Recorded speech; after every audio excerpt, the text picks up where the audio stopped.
What's up, everybody? Steve here. Today, I want to talk about a lot that's going on right now. There's a lot of moving parts in the economy, as well as the mortgage market and housing market and everything that's going on. Right now, there's a much anticipated meeting with the Fed.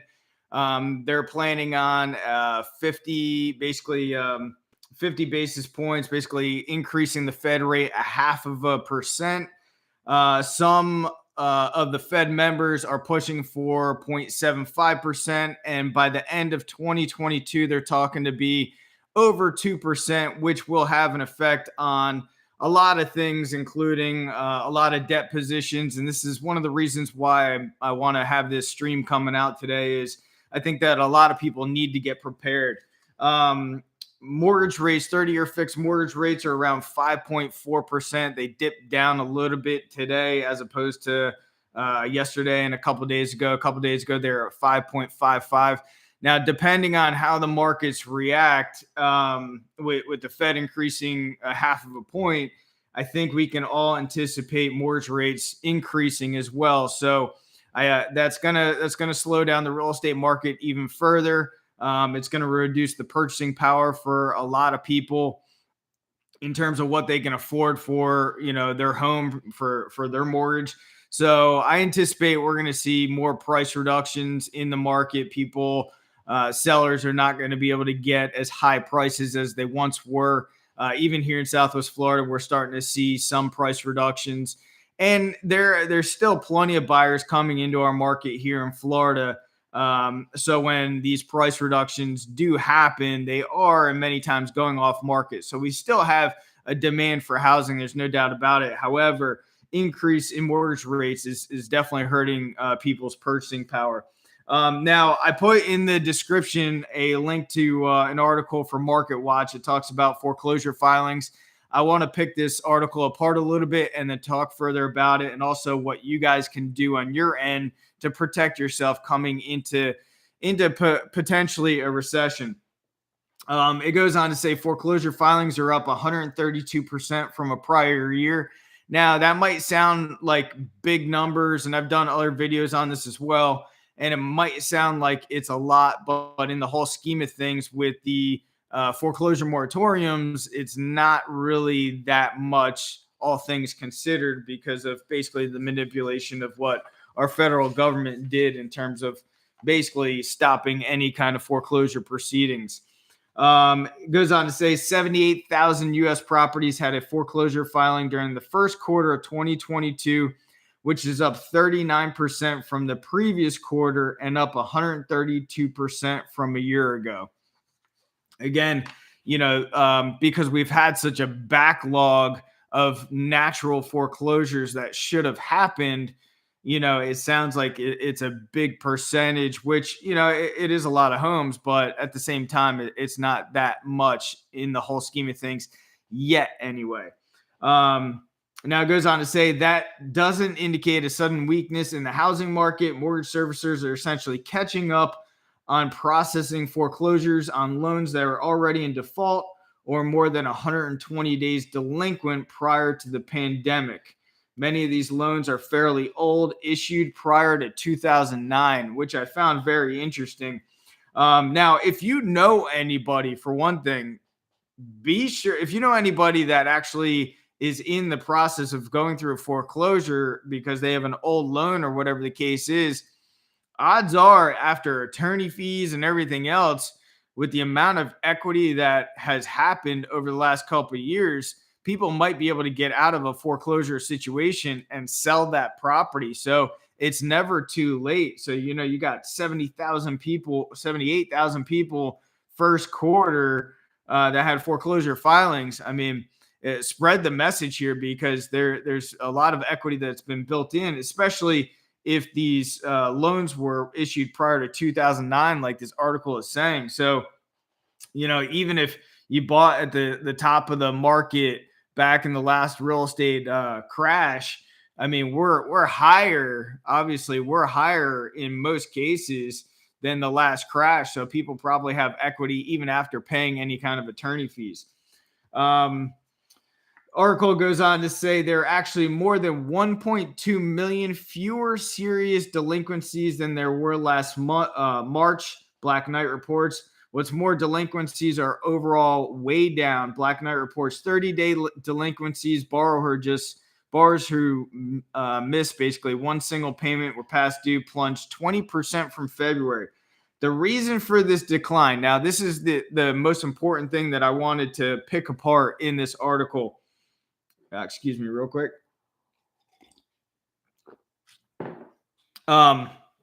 It says a combination of rising employment. Okay, yes, there are a lot of job openings right now.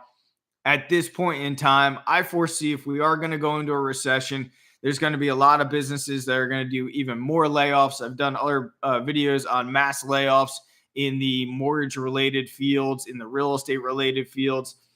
But there's still a lot of job openings out there at this point in time. And if you guys are in the process of transitioning into a different job or whatever, right now would be the opportune time. With a recession comes job losses and comes layoffs and comes overall businesses going out of businesses. There's a lot of tech companies that are even on the stock market or stock exchange that they haven't made any money. I believe that there's a lot of insolvent companies out there as well that were relying on cheap debt. So when the Fed increases the Fed rate, that cheap debt is getting more and more expensive, and they were utilizing that debt to service other debt as well as expenses like payroll and everything else. So assuming we do come into a recession, you know, the amount of job openings, I think, is going to decrease tremendously. Okay, so it said a combination of rising employment, student loan deferrals, strong post forbearance performance, and millions of refinances has helped push downward pressure on delinquency rates. Now, I just talked about employment, but talk about student loan deferrals. Right now, as it stands, student loans are right now hovering around 1.75 trillion in student loan debt. A really good documentary is called Borrowed Future. Dave Ramsey put it on, and I did a video on it, kind of breaking down. If you didn't want to watch that whole thing, go ahead and check that video out. But basically, it's just astonishing how the federal government was in cahoots with big banking institutions and everything else. And people have to understand, you can't bankrupt out of student debt. And there are so many people that are in trouble because, you know, there's talk about, you know, basically eliminating $10,000 of student debt or whatever. For one thing, don't rely on your government or the federal government to take care of you. I mean, people that have signed up for student debt, it's going to be a long journey, but there are ways to get out of it by paying it off and being more conservative with your expenditures and living below your means. But by the federal government stepping in and saying, right now, you do not have to pay your student loans. Again, it's just one other thing that's manipulating markets.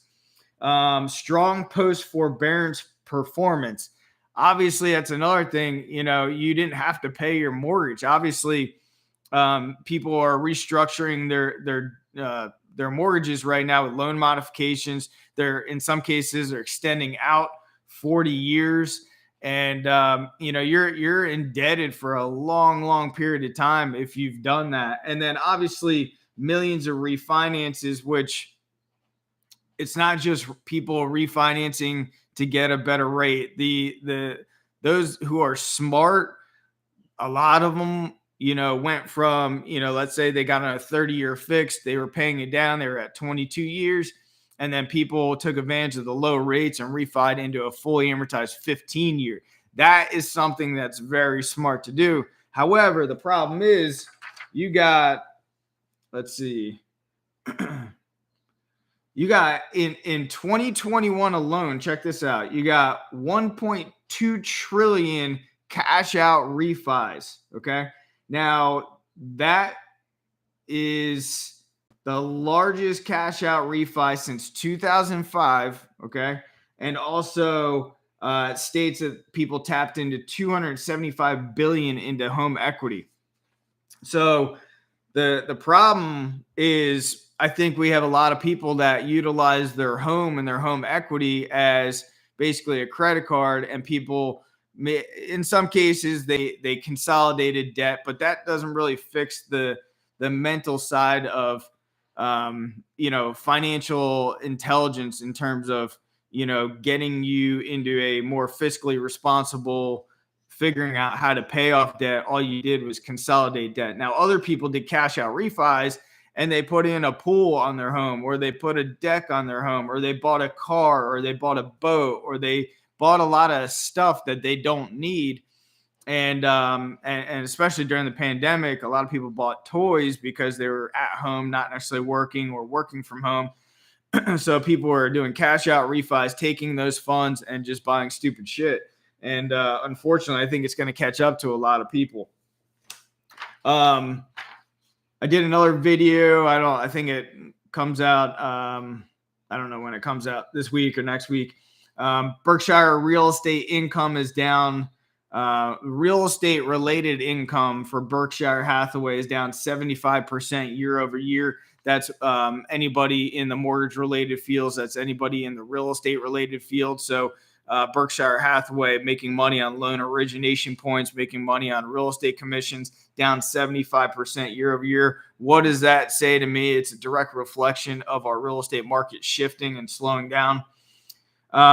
Just did a video on home affordability, worst on record. Right now, it's so expensive to really live anywhere, whether you're buying or renting a place. In that video, I said kind of just do what you can do to hunker down, consolidate with other family members, do what you can do to basically pay off consumer debt and get out of consumer debt as quickly as possible, save money, put money aside, because there is going to be a time when our market does shift well enough where we're going to be able to come back in and buy distressed assets. I just talked about 1.2 trillion in cash out refis. Again, that's the most, and that was in 2021. That was the most since 2005. Again, 275 billion in home equity that was tapped into. It's just astonishing.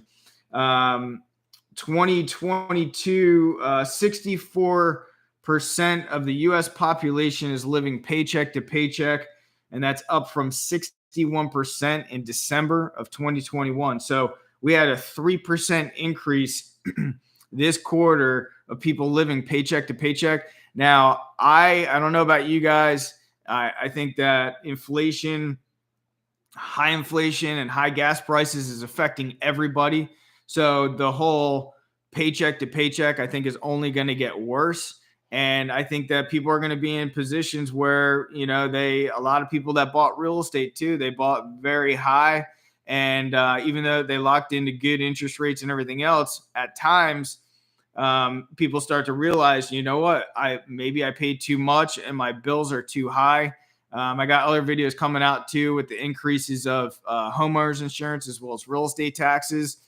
That's something big that I think a lot of people don't take in consideration, are real estate. Let me know if the chat's working, because I don't see anybody chatting in. Say what's up if you guys are on here right now. I'd appreciate it. I don't know if I disabled it or what.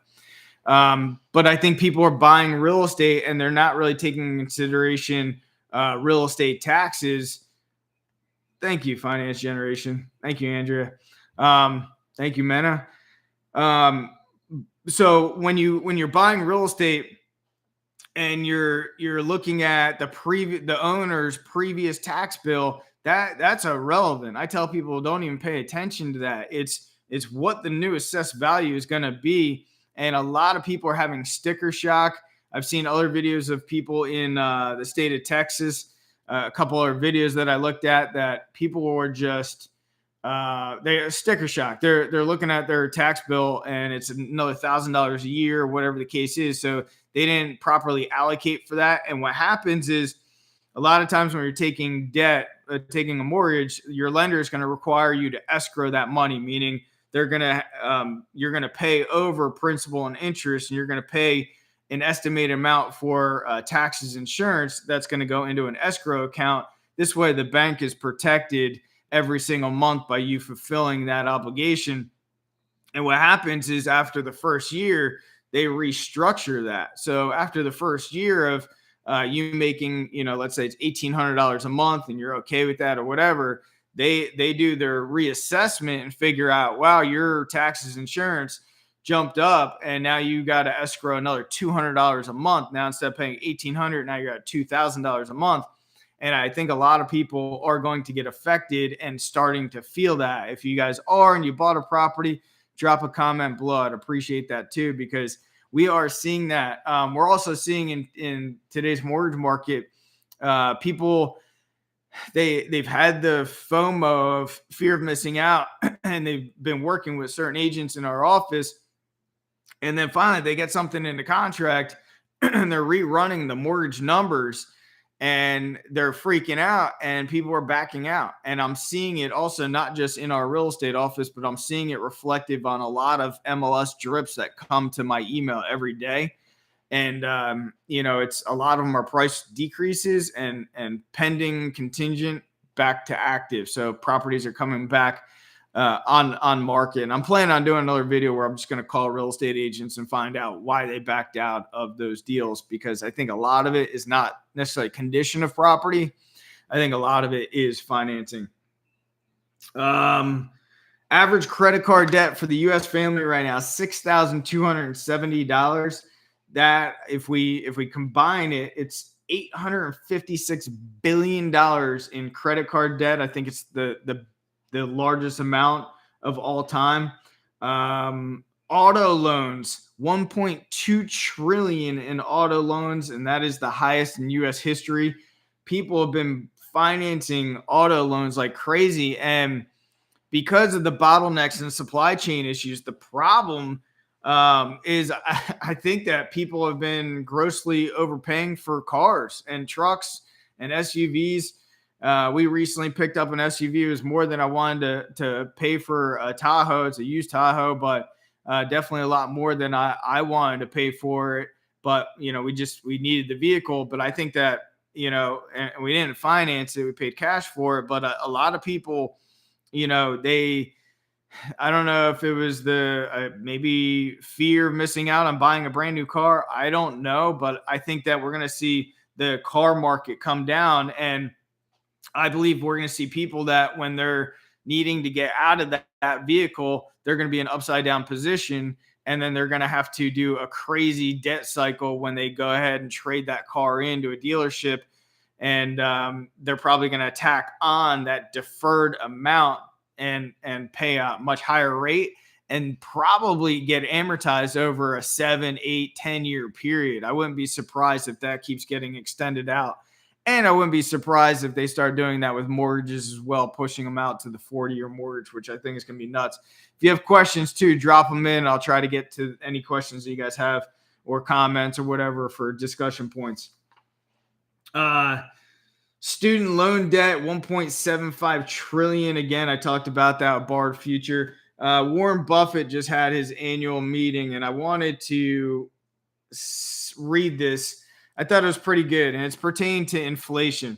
And I think it's important that a lot of people understand that, for one thing, I've been on YouTube for a couple years now, and I didn't know anything about online marketing, affiliate commissions, YouTube. I didn't. I'm a real estate broker, real estate investor. And I really went to the school of YouTube and learned how to really figure things out. I created online courses as well for real estate agents. And I developed a skill set, a new skill set. And I think that a lot of people right now, despite what job you're in, it's good to learn new skill sets. And that's only, it's not going to hurt you. And I think that a lot of people utilize, the excuse that they don't have the time, but you do. If you really figure out, at night that you can study or whatever the case is, there is time in the day that you guys can develop new skill sets. So Warren Buffett says, he added that skills, unlike currency, are inflation proof. If you have a skill that is in demand, it will remain in demand no matter what the dollar is worth. whatever abilities you have can't be taken away from you. They can't actually be inflated away from you, he said. The best investment by far is anything that develops yourself and it's not taxed at all. I love that. And that came from his recent shareholders meeting that they just had, him and Munger. And I thought that's a fantastic quote, because I think it is important. It is important to learn new skill sets. And look, if you can make on a side hustle, you can make an additional $500 a month or $1,000 a month or whatever it is.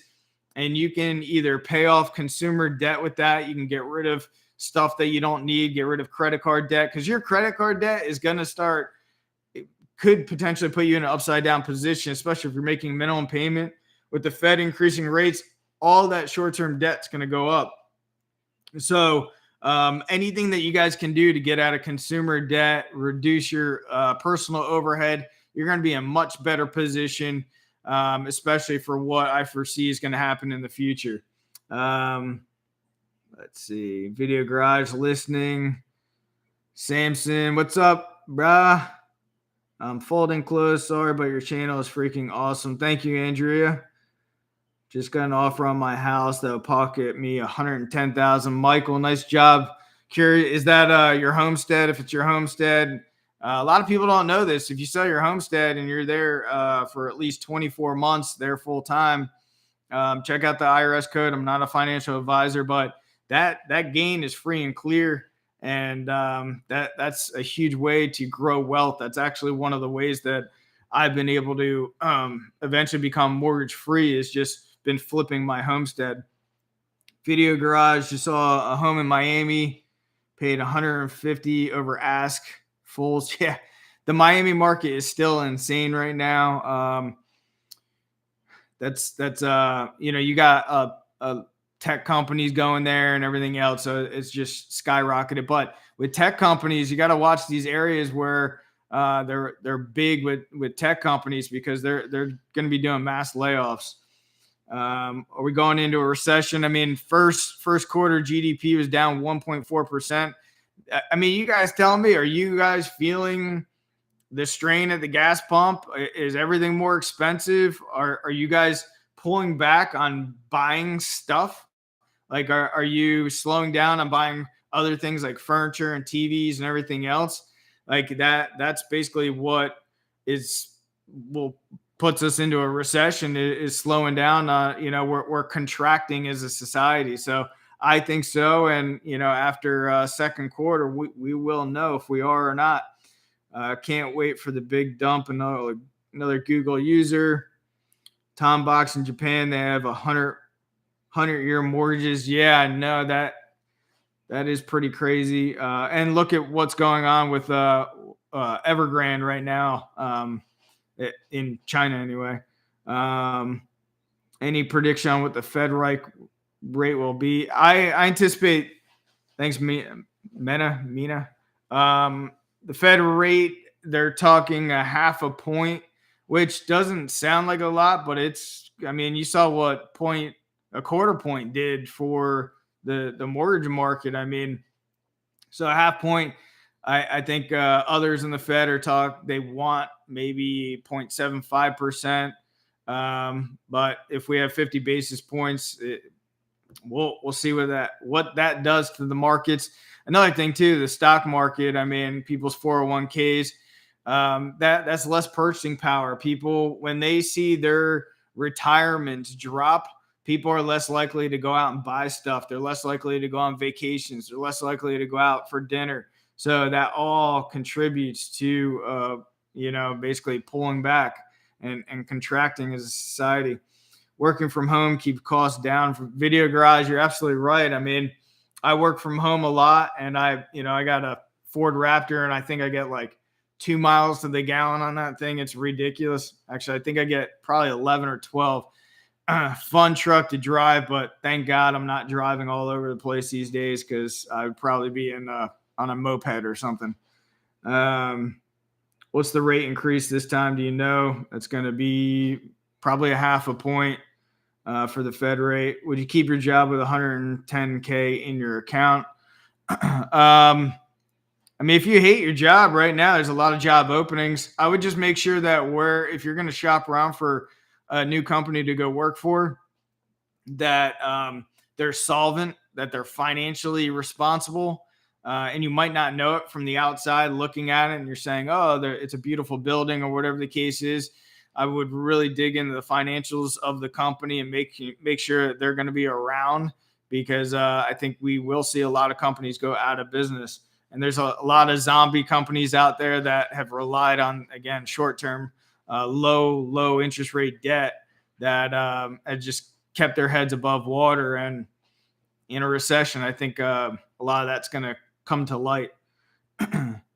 I'm ready to invest in my first rental property. Is now the right time? Manny, I would say, I don't know. Do you own your primary residence? If you own your primary residence, I'm big on house hacking. If you buy your primary residence and you can rent some rooms out, or you can buy a house with a guest house, or you can remember with your primary residence, you can get an FHA loan at 3.5% down, up to 4 units, maybe 5, I think 4 units or less. So you could buy a fourplex, live in one of the units, and have the other 3 rented out. And those other 3 are paying your mortgage and everything else. And then you're living super cheap or for free.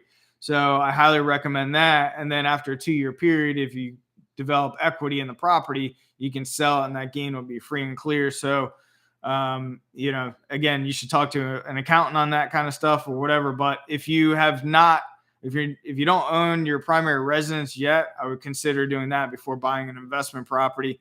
That's just my own personal opinion, because I've been able to do real well with that.